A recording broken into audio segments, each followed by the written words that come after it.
Necesidad de una metafísica para conocer rectamente las criaturas. Hemos dicho antes que para que el conocimiento de Dios por las criaturas sea verdadero, es necesario conocer la verdad de éstas. Para ello, nada mejor que conocer su metafísica, porque si metafísica es el conocimiento de las cosas por sus causas altísimas, necesariamente habremos de desembocar en Dios, ya que Él habrá de ser la causa altísima de todo lo que puede tener existencia. Y es evidente que no puede haber ninguna filosofía que no tenga su metafísica, o mejor aún, su ontología, de tal suerte que si no la tiene, habrá de construirla o al menos presuponerla. Efectivamente, para que todo conocimiento sea perfecto, ha de ser reducido a la última razón, al último concepto en que pueden descomponerse todos los conceptos por universales que sean. Por lo tanto, toda filosofía que presuma de serlo y deje abierto un punto de ascenso por donde ella no quiera o no se atreva a subir, pero en realidad abierto a conceptos superiores, no es verdadera filosofía. La filosofía ha de estar entroncada directa o indirectamente con el último reducto de la razón, desde el cual pueda decir que más arriba no queda nada. Y tal es el punto flaco de todas aquellas filosofías que, rehusando la legítima metafísica u ontología, se empeñan en fijar un punto de partida más o menos original, y quedan por ello sin base firme para sustentarse cómodamente en unos primeros conceptos y en unos primeros principios. Pretenderán justificarse negando la metafísica, pero al negarla o despreciarla o al prescindir de ella caen en metafísica en manifiesta inconsecuencia. La palabra metafísica puede tener dos principios o dos principales acepciones o significados. Uno en sentido de metafísica pura o simpliciter, u ontología o filosofía del ser en cuanto ser, otro en sentido de metafísica aplicada o filosofía del ser real, que abarca las principales jerarquías de las cosas existentes o posibles que pueden ser objeto de humano conocimiento.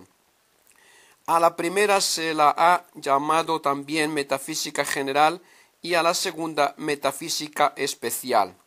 La primera metafísica pura u ontología es ciencia de conceptos universalísimos que, aunque no tengan realidad, significan, sin embargo, todos los atributos reales que han de convenir necesariamente a todo ser que existe o pueda existir realmente.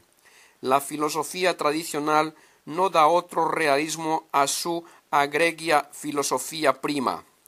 Y la segunda, o metafísica aplicada, es el estudio de esos atributos universalísimos de la metafísica pura aplicados a los seres de la realidad. La segunda, pues, depende totalmente de la primera, y ésta viene a ser la metafísica propiamente dicha en los medios aristotélicos tomistas. Ahora bien, casi todas las filosofías que andan errantes por esos mundos intelectuales confunden ambos conceptos o sentidos de la palabra metafísica, o si se quiere, confunden ambas metafísicas, y al confundirlas se toma, claro está, la una por la otra indistintamente, y al tomarlas indistintamente se atribuyen por igual a cada una las propiedades y características que en cada una son esencialmente distintas. De esta manera tanto se yerra diciendo que la filosofía tradicional da realidad física y concreta a la metafísica pura u ontología, como diciendo que la metafísica, por ser metafísica, no tiene ninguna realidad.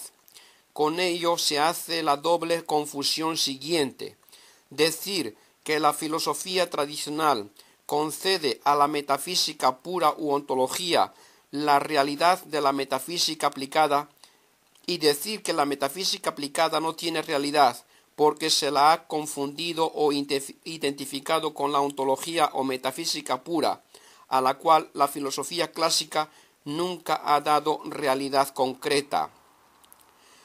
Las concepciones que acaban de ser brevemente resumidas, dice por ejemplo Gustavo Le Bon, no conducen de ningún modo a negar la existencia de la materia, como ha pretendido hacer la metafísica.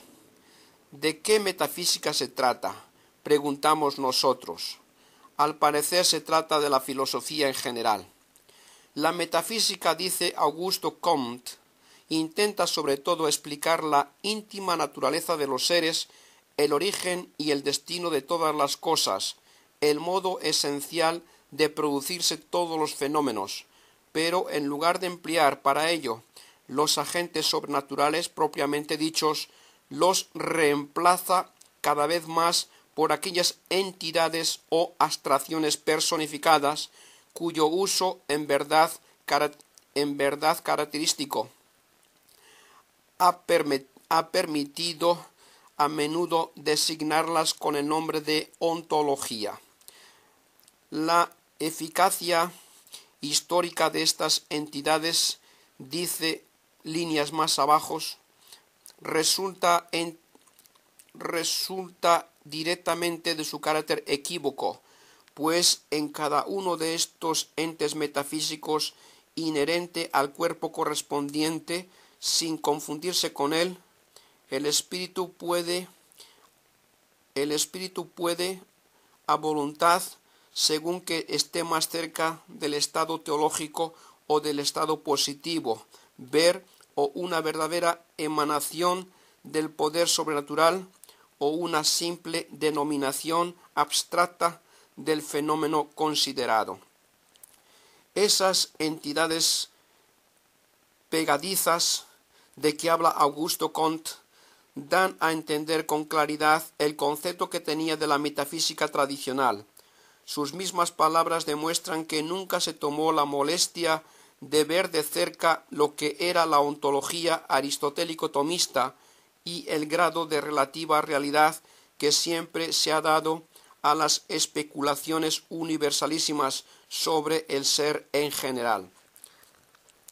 Se exige a la teoría del conocimiento, dice Messer, hablando de la filosofía eclesiástica, que reconozca la posibilidad de una metafísica que declare ser posible el conocimiento de un Dios personal y asimismo de los milagros y su fuerza demostrativa.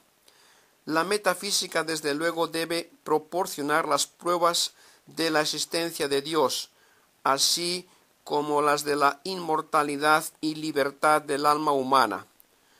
Así se habla sin enterarse siquiera de lo que hay en aquello que se pretende combatir. Así les es cómodo despacharse con un desprecio formal de la que es precisamente la moderadora suprema de todas las ciencias. Pero la metafísica no puede negarse o despreciarse si no es en virtud de la propia metafísica. Se entiende la metafísica pura o simpliciter u ontología.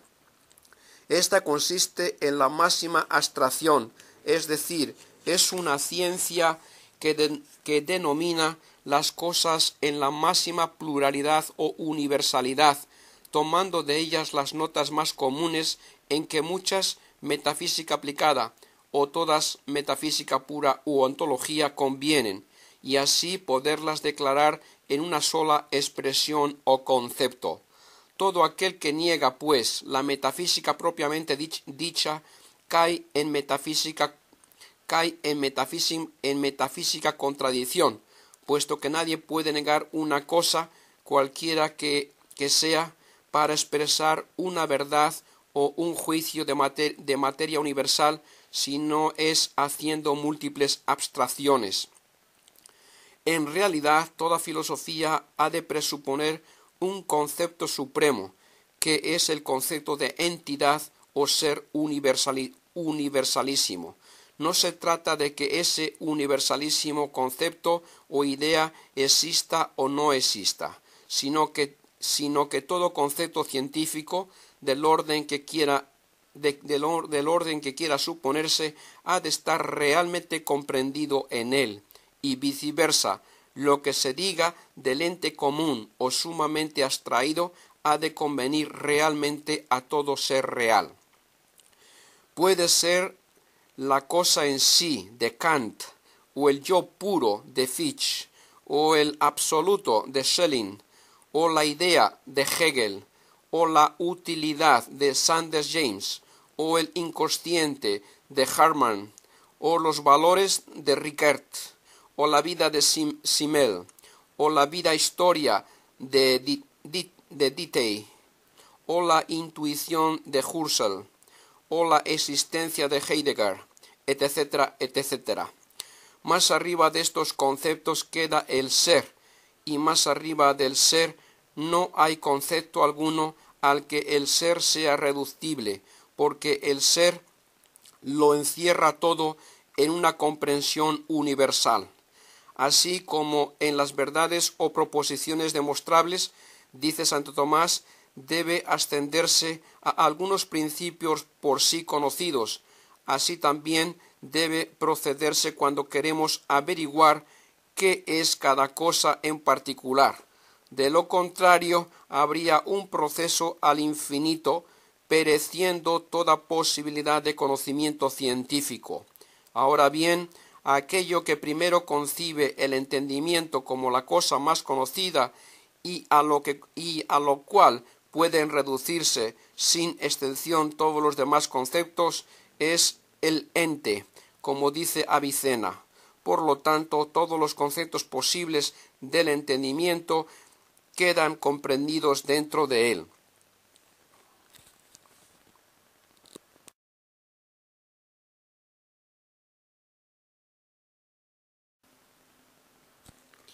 La creación. Importancia de la cuestión.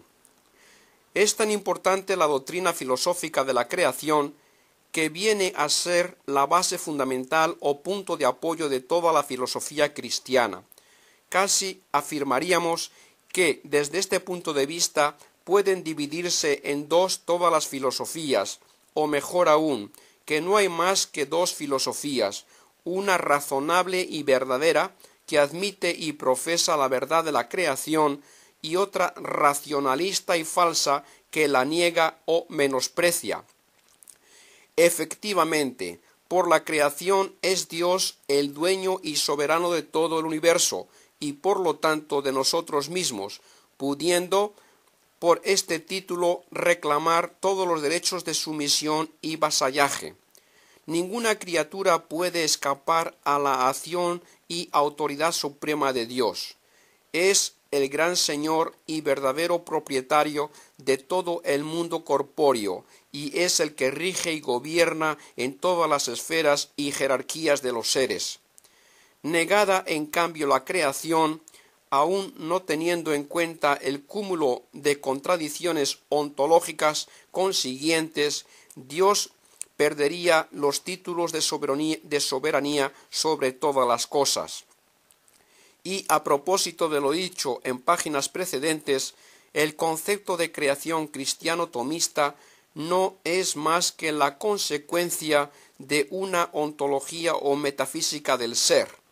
La ontología es una ciencia que, al aplicar sobre la realidad del mundo sus concepciones universales y abstractas, coloca todo el universo en el plano de entidad finita y contingente, totalmente distinta de aquel ser que ha de condensar en su esencia toda la infinitud y perfección y necesidad que exigirá el hecho de la existencia de las cosas mudables.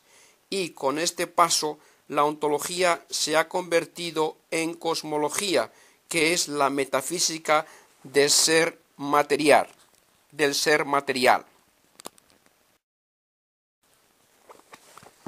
La creación.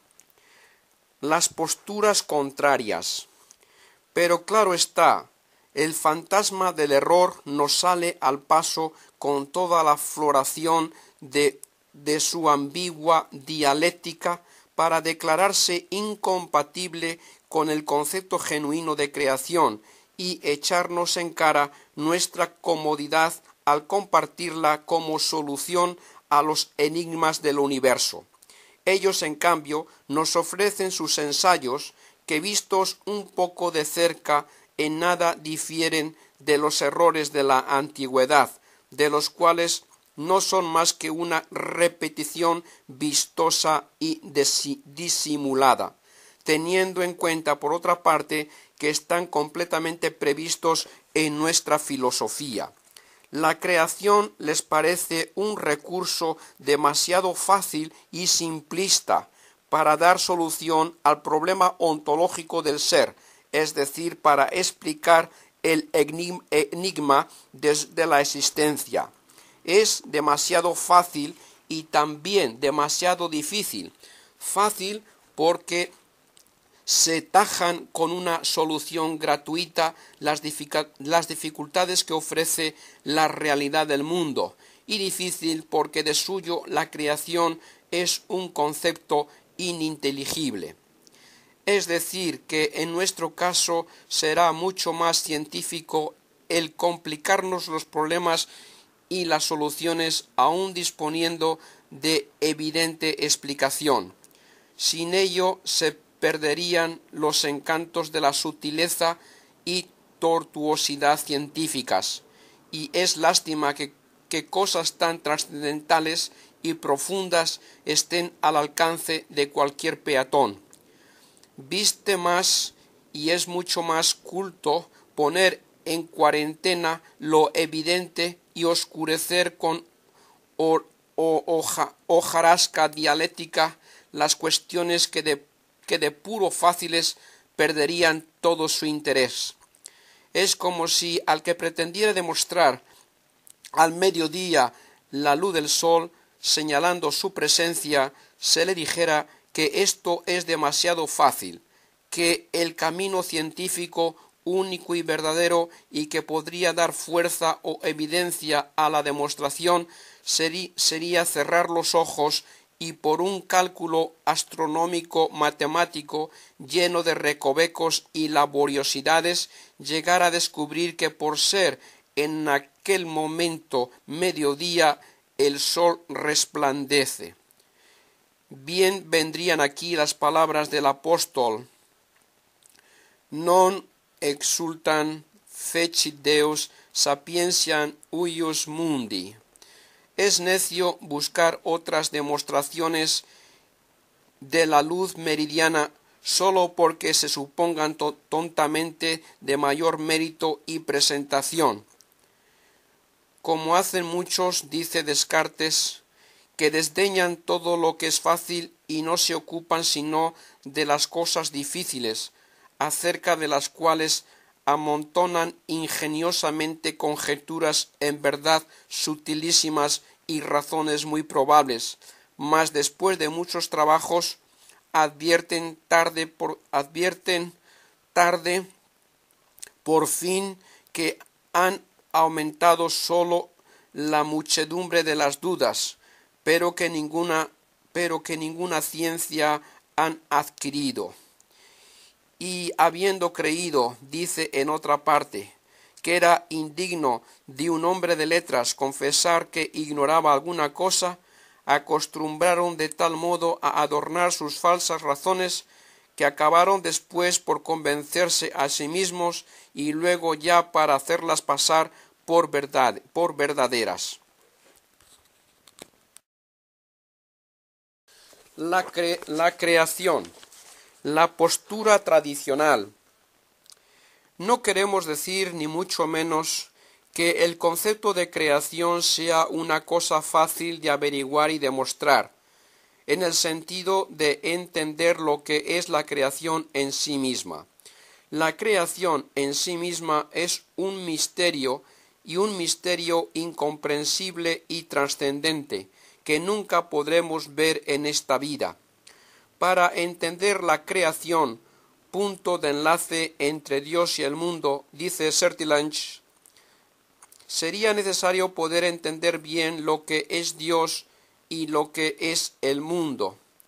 Ahora bien, cuando nosotros hablamos o nuestra filosofía habla de la evidencia de la creación, significa la evidente necesidad de recurrir a este misterio para explicar la existencia del mundo y de nosotros mismos.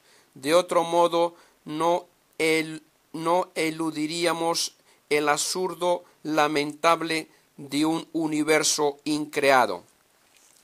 Es decir, que por muy inteligible que parezca la creación, mucho más ininteligible y contradictorio es el panteísmo o el materialismo. Lo repito, es decir, que por muy ininteligible que parezca la creación, mucho más ininteligible y contradictorio es el panteísmo o el materialismo. La huida de la creación complica en las mayores contradicciones a todas las filosofías. Por eso se inventan los devenires y las evoluciones. Suele negarse la creación en virtud del principio de que de la nada nada se hace. Y este principio que nuestra filosofía mantiene en su estricto rigor, pero entendido en su legítimo significado, es precisamente el primer principio que se atropella en esos otros sistemas que han de verse inexorablemente ante el dilema de reconocer que, si el mundo no ha venido de Dios, ha venido de la nada. ¿Podrá ser el panteísmo en sus diferentes formas el que habla de que los seres del mundo son diversas determinaciones de la sustancia primera, o del ser que es la realidad de fondo de todas las cosas? Pero el Dios que cometiera la gran contradicción de hacerse mudable, finito y contingente, bien podría cometer la menor y sólo aparente paradoja de crear de la nada. O tal vez la sombra negativa del materialismo, que se niega a reconocer ningún valor trascendente. Pero el materialismo, dice Sertilange, es una doctrina que da a las maravillas visibles de la naturaleza explicaciones tontas y a las invisibles del alma explicaciones vanas, sin tener en cuenta nunca el orden de los hechos que quiere explicar. Si fuera la ciencia que modernamente va desbocada y que no se atreve a dar el salto decisivo para hallar un punto de partida eficaz y ver el principio originario de las cosas en el creador del universo, vaga igualmente por el absurdo de ver salir las cosas de la mismísima nada. Un fondo sin fondo es lo que hoy se ha encontrado, la metafísica de la física moderna. Hay una petición de principio siempre que la ciencia habla de origen energético de la materia, que por otra parte, desde el punto de vista físico, es incuestionable verdad, mas no como último reducto explicativo de su existencia. Nosotros creemos, dice San Agustín, que Dios ha creado todas las cosas de la nada, porque de alguna materia o energía se ha formado el mundo, la materia misma o energía ha sido extraída de la nada. Y esto tanto por lo que se refiere al universo material como a la manifestación del espíritu y de la vida. Indudablemente, dice Spencer, si una cédula aislada puede, bajo ciertas influencias Llegar a ser en el espacio de 20 años un hombre completo, no resulta absurdo suponer que bajo ciertas otras influencias una cédula ha podido en la sucesión de miriadas de siglos dar nacimiento a la raza humana. Los dos procedimientos son idénticos en género, no difieren más que por la duración y la complejidad, pero ni aun así se salvaría el escollo, aun suponiendo que la vida y el espíritu pudieran tener su origen en el desarrollo evolutivo de la cédula, siempre sería legítimo el nacimiento automático de esa cédula fundamental y quedaría inexplicada la preexistencia y causalidad de esas otras influencias bajo las cuales ha podido dar nacimiento a la raza humana. El mismo principio se requiere en ambos órdenes, tanto en el de la materia como en el de la vida y el espíritu. Se mostraría poco celoso del honor de la divinidad, dice muy bien Thomson, haciendo suyas las palabras de Lloyd Morgan, quien reservara sólo para ella una intervención especial en las múltiples diferenciaciones del universo que evoluciona. Teodoro Parker, inspirado en una teología más profunda y reverente, dijo: el universo amplio, profundo y elevado es un puñado de polvo que Dios encantó. Él es el mago misterioso, no sólo dueño del protoplasma, sino del mundo.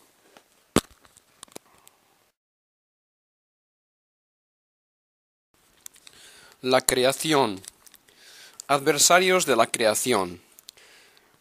Las ineludibles dificultades que entraña el concepto de creación en sí han provocado en la historia de la cultura un fluir permanente de filósofos y filosofías que se han opuesto tenazmente a ella por creerla imposible.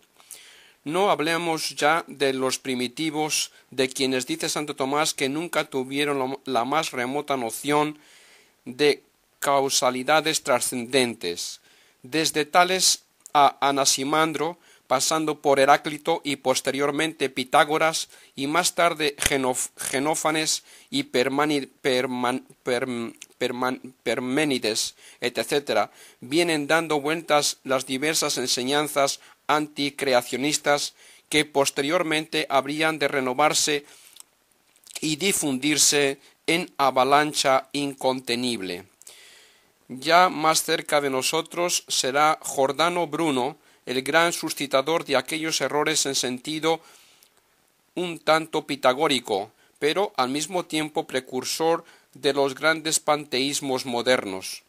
El gran patriarca de todos los panteísmos, Benito Spinoza, vendrá a suscitar las originalidades de Parménides, declarará de una vez la identidad de Dios y de todas las cosas finitas, y éstas vendrán a ser nada más que diversas manifestaciones de la primitiva, única e infinita sustancia divina. Por lo tanto, queda definida una vez más la imposibilidad metafísica de la creación de la nada. De ahí procederán ya, como de perfilados antecedentes, las infinitas determinaciones del infinito de Krause, la voluntad impersonal de Schopenhauer, el inconsciente de Hermann, el yo puro de Fichte, la idea de Hegel, la angustia individual de Kierkegaard, el ser arrojado para la muerte de Heidegger, etc. De todos estos inventos sistemáticos, el que hoy predomina y que los abarca y contiene a todos es la llamada evolución. El antiguo hilozoísmo de los panteísmos primitivos se ha trocado en las dos grandes corrientes de evolucionismo espiritualista o evolucionismo materialista, que por distintos caminos van a parar a un mismo lugar. Y seguramente que no hemos terminado. Los errores pueden ser infinitos, por decirlo así, alrededor de una verdad. Así como ésta es objetivamente idéntica e inmutable, las falsas deliberaciones contra ella pueden variar hasta tal punto que constituyen un blanco vulnerable, al parecer, desde todas direcciones. Y cuanto más alta sea la verdad, desde más lejos puede recibir los ataques. Será, a la larga, dar golpes en el vacío, pero de algún modo han de aprovechar esas filosofías la facultad que el hombre tiene de divagar. Entre los motivos que alimentan siempre de nuevo el escepticismo, dice Diddley, uno de los más eficaces es la anarquía de los sistemas filosóficos. Ilimitada, caótica es la multitud de sistemas filosóficos que quedan detrás de nosotros y se extienden a nuestro alrededor. En todos los tiempos desde que existen se han incluido y combatido recíprocamente, y no se vislumbra ninguna esperanza de que pudiera lograrse entre ellos una decisión. La creación es una de esas grandes verdades de la filosofía que los espíritus pertinaces se empeñarán en derribar o combatir siempre, y creemos que con muy poca originalidad, porque efectivamente es tan antigua la resistencia del sentido humano a comprender la profundidad de la creación, y es por otra parte tan reconocida por todos la enorme dificultad que entraña este concepto, que ya no puede hacerse otra cosa que repetir o representar bajo ideas o nomenclaturas más o menos al día lo que la humanidad está ya harta de leer o de oír. Y al mismo tiempo se hace tan evidente a la inteligencia la necesidad de confesar el hecho de la creación del mundo, que toda la argumentación anticreacionista resulta absurda, contradictoria, arbitraria, por no decir torpe, delirante, ingenua. Basta ver que la mayor parte de los principios en virtud de los cuales creen acabar con la creación en un sentido tradicional quedan automáticamente desmentidos si se admite la realidad del mundo y no se acepta la creación. Precisamente la filosofía cristiano-tomista, lejos de negarlos, se atiene a ellos como al baluarte o fortaleza en donde se hace firme para defenderla. Aquello de que de la nada no se hace nada, debidamente interpretado, es lo que les desmiente al primer paso, y es precisamente el primer eslabón de nuestra defensa creacionista. Si el mundo material o visible existe, siendo finito, mudable, imperfecto, y de nada no se hace nada, es contradictorio que el mundo exista si no ha venido por creación. De nada no se hace nada si no existe nada, pero de la nada puede Dios hacer algo con su omnipotencia, como más adelante veremos. Este es el fallo mortal de los sistemas evolucionistas.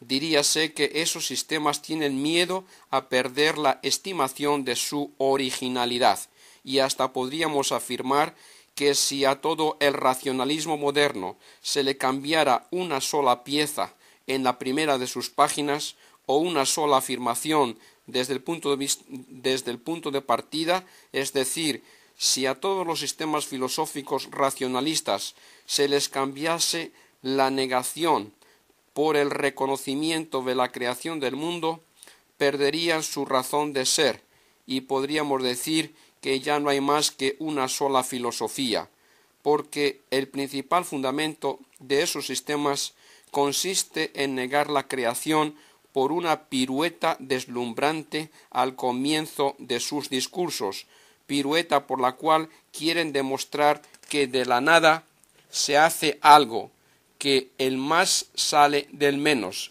que el movimiento sale de la inmovilidad material, o si se quiere, que la sustancia inmutable e infinita se hace mudable y finita. Pero lo más admirable es que el lector quede alucinado por el malabarismo de unos principios y que luego se trague todo el brebaje de devaneos más o menos brillante, más o menos coherentes, más o menos armónicos que se le van dando en páginas sucesivas. Es verdad que Dios dejó el mundo a las disputas de los hombres, pero no para que le negasen los derechos que tiene sobre él. Aun confesando la creación de la nada, como impone el sentido de la humana cordura, queda amplio margen, infinito margen y horizontes para filosofar o discutir sobre Dios, sobre el hombre y sobre todas las cosas. Pero de esto a negar la existencia del mismo Dios y a decir que no hay más que Dios, y a decir que no hay más Dios que la materia mundana. Dios, dice Hegel, es el ser en donde se realiza la razón divina. Dios es la esencia de toda realidad. Así pues debe abstraerse de la limitación que hay en toda realidad, de modo que Dios sea lo único real de toda realidad, el elemento realísimo por excelencia. No hay para qué ponderar que sapiencia huius mundi stultitia est.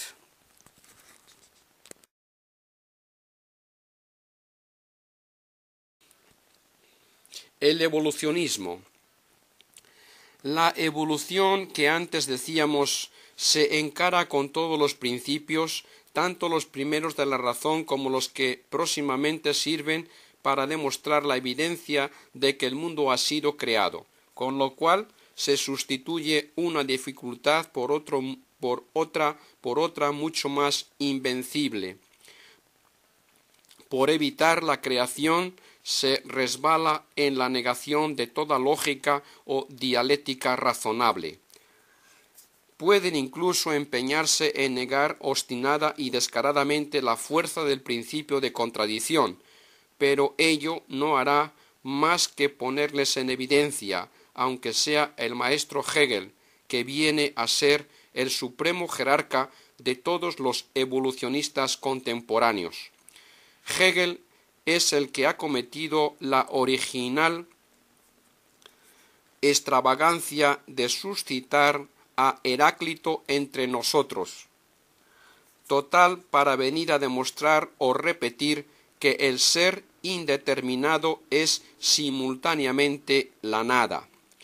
Hegel impone la necesidad de que de nada salga algo, y no sólo algo, sino todo, hasta el infinito, hasta aquella única realidad que es la realidad de toda realidad, a que nos referíamos hace poco. Para ello dispone de la gran ley de la contradicción. La naturaleza, dice, considerada con respecto a su existencia determinada, por la cual es precisamente naturaleza, no debe ser divinizada. La naturaleza considerada en sí, en la idea, es divina, pero en el modo en que es, no en idea sino en sí, su ser no responde a su concepto, es decir, no es divina, es por el contrario la contradicción no resuelta. La totalidad real del cuerpo, en cuanto es proceso infinito, dice más adelante, esto es el determinarse de la individualidad como particularidad o finita,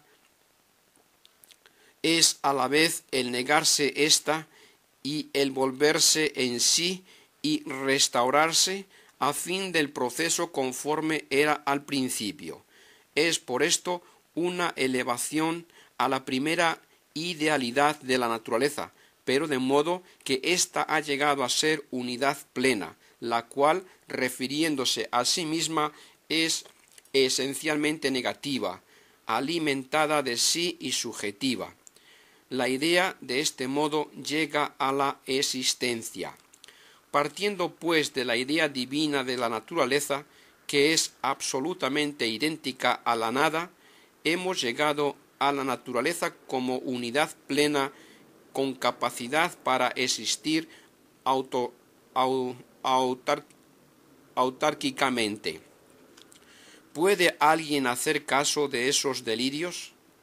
De la idea divina de la naturaleza, que es la misma nada, procede toda la realidad del mundo corpóreo. ¿Qué es más razonable, esto o la creación a base del poder infinito de Dios? Para darle un poco de verosimilitud científica, que vulgarmente diríamos para curarse en salud, ha apelado a la identidad del ser y la nada, descubriendo el gran mundo de la fecundidad infinita de la contradicción. Y pensar que todo el sistema hegeliano, del cual están saturados todos los fenomenismos y existencialismos actuales, tiene por fundamento el absurdo y la realidad del absurdo y la verificación de lo contradictorio como el gran milagro de la inventiva de su autor. Pero visto un poco de cerca, es infantil ese alarde dialéctico. Hegel niega la verdad del principio de contradicción en virtud del mismísimo principio de contradicción, es decir, niega la verdad del principio de contradicción precisamente para no contradecirse. Esta postura hegeliana con respecto a la naturaleza viene ya como consecuencia o aplicación lógica de los principios asentados en los orígenes de la idea pura. Si el ser, dice en la lógica, es enunciado como predicado de lo absoluto, se tiene la primera definición de éste: lo absoluto es el ser. Esta es, en el pensamiento, la definición principal, la más abstracta y la más pobre.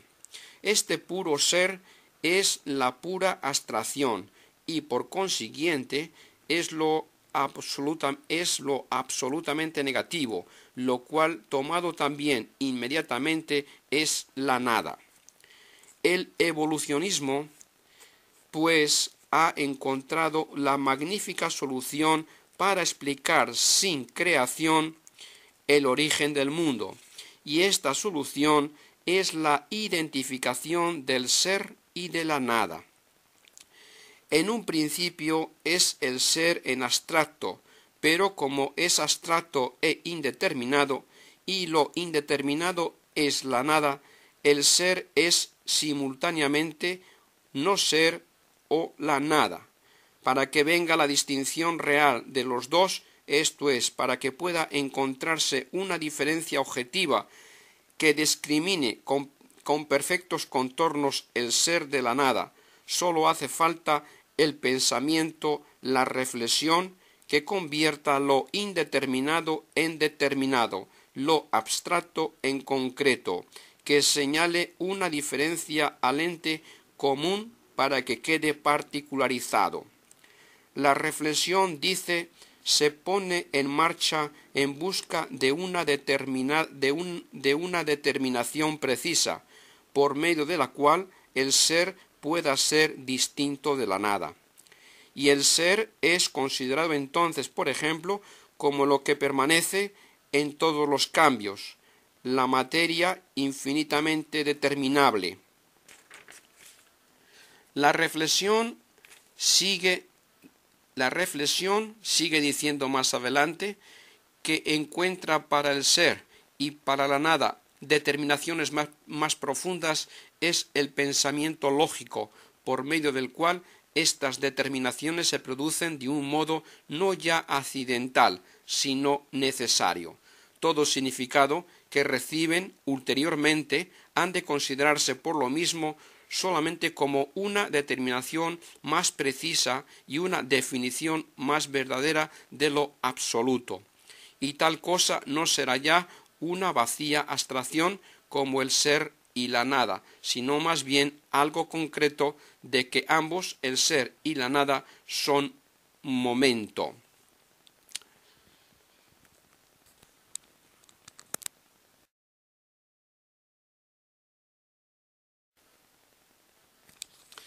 Seguimos con la evolución. De modo que la reflexión y el pensamiento lógico son lo que dan la determinación. Ahora bien, preguntamos, ¿el pensamiento lógico es ser o no ser? ¿Es a su vez determinado o indeterminado? Aparte de que se podría preguntar, ¿es un pensamiento con inteligencia o sin inteligencia? Si es sin inteligencia, ¿quién lo causa o sujeta? Y si es con inteligencia, ¿ésta a la vez es ser o no ser?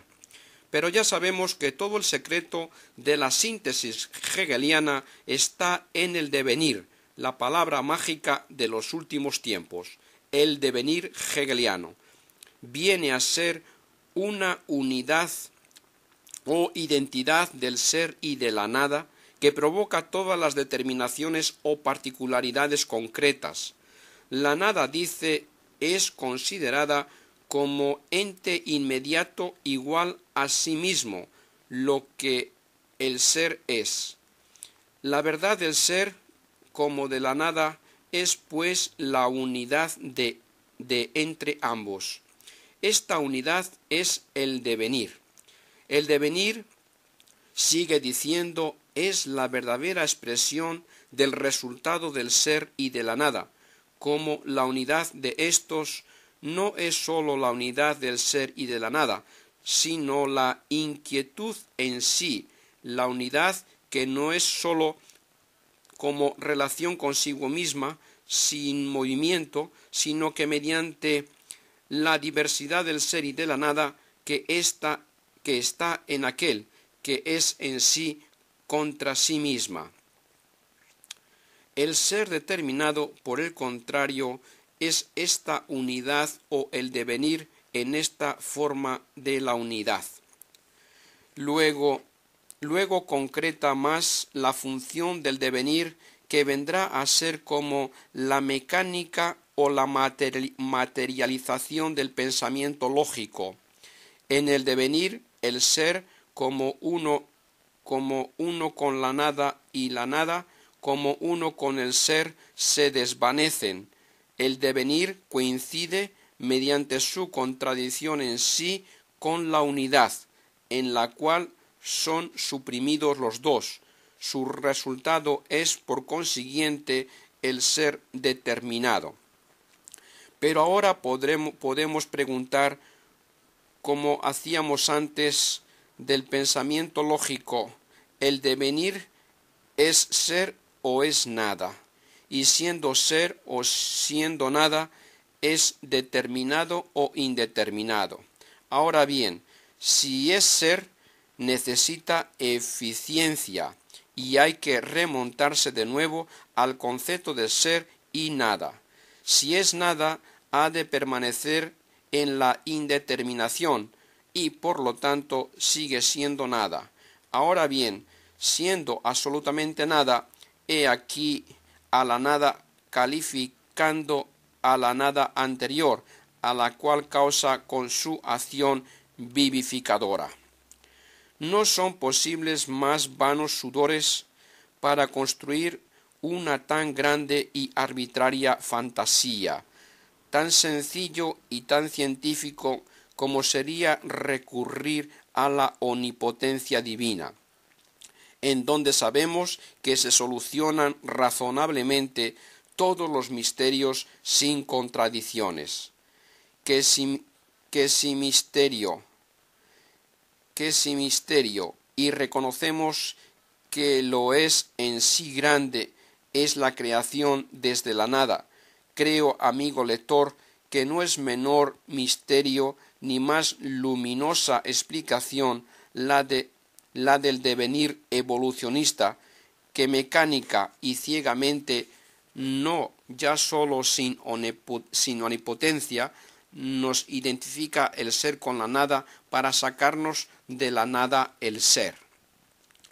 Podrá ser dificilísima e inaprensible para nosotros la creación en sí misma o como acción divina, mas es evidentísima a la inteligencia por las voces sonoras y contundentes de todas las criaturas, que con su contingencia cantan la gloria de su Creador y se rinden a su soberano gobierno.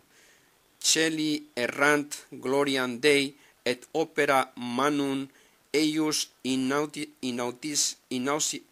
inuticiat firmamentum.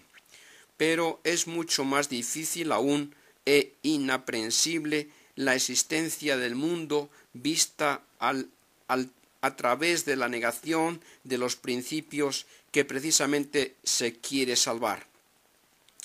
El éxodo de las cosas desde la nada, sin causa eficiente proporcionada.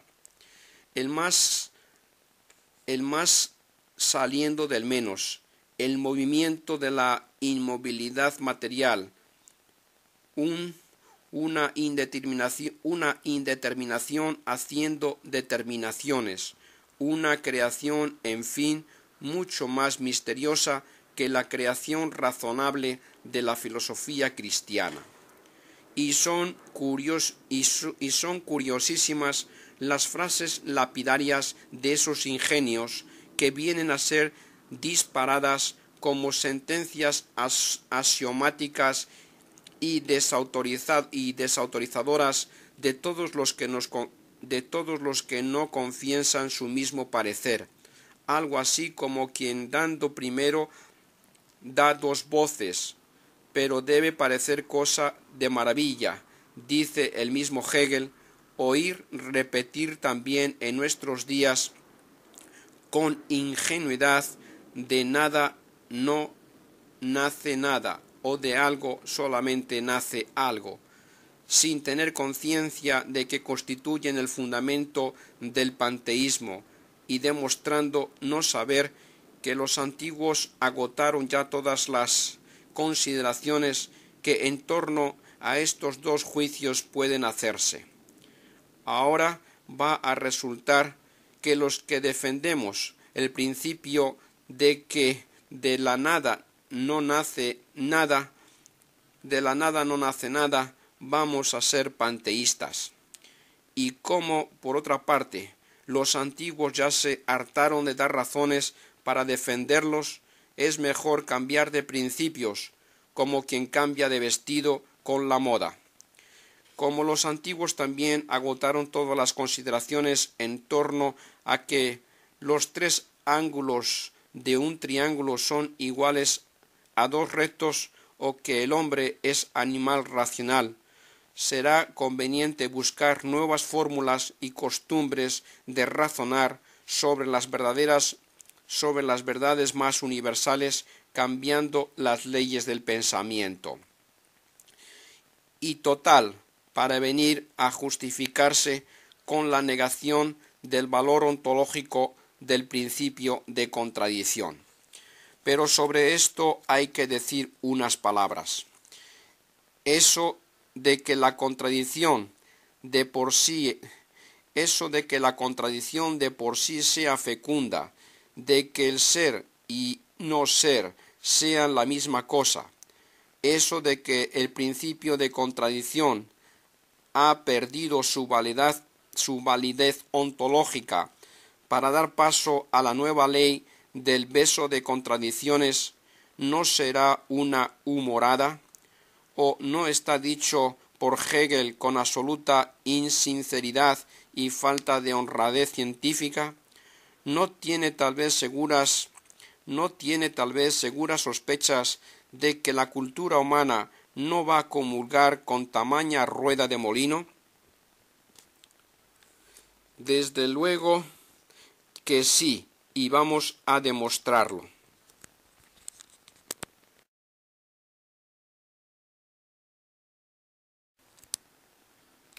Seguimos con la contradicción, el principio de contrariedad.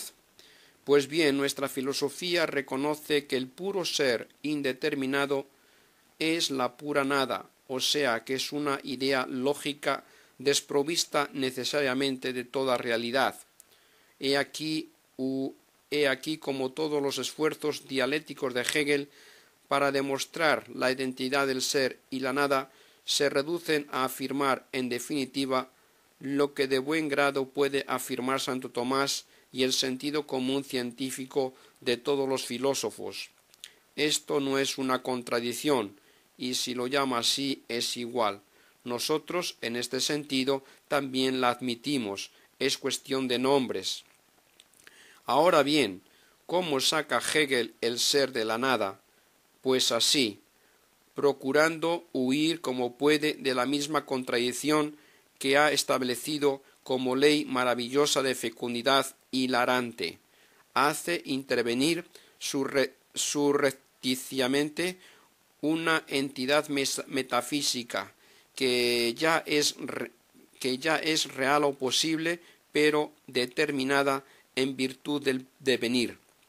Es decir, habiendo visto que la entidad lógica es igual que la nada, ha sacado de la nada, que es el ser indeterminado, una entidad ontológica o metafísica, que es la determinación del ser, pero no con alguna contradicción fecunda, sino muy gratuitamente. Mas, como esta determinación es entidad metafísica y no lógica, nada tiene que ver ya con el primitivo ser lógico indeterminado, idéntico a la nada. Lo que ha hecho Hegel no ha sido identificar el ser con la nada secundum idem, o según una misma razón formal, sino que ha confundido el concepto lógico o formal del ente, que es esencial y absolutamente subjetivo, con el concepto ontológico real metafísico, que es esencialmente objetivo, puesto que siempre dice referencia a algún ser determinado, posible o real. Es el mismo quien nos sacará de dudas. Él mismo se encargará de decirnos que la contradicción primigenia fecundante entre el ser y la nada es posible porque no es secundum idem, cuyo arreglo hace culpando de incomprensión al vulgar sentido común. Tales objetivos concretos, dice, refiriéndose a determinaciones aún inexistentes, son algo muy distinto que un simple ser o no ser. Pobres abstracciones como el ser y la nada, las más pobres que pueden darse jamás, puesto que sólo son determinaciones iniciales, se muestran del todo inadecuadas a la naturaleza de aquellos objetos. El contenido verdadero está bastante más allá de estas abstracciones y de sus antítesis. Por esto, el ser determinado es unilateral y finito. La posición parece como si se hubiese desvanecido. Solo en sí está contenida en la unidad, pero no está puesta en la unidad, etc.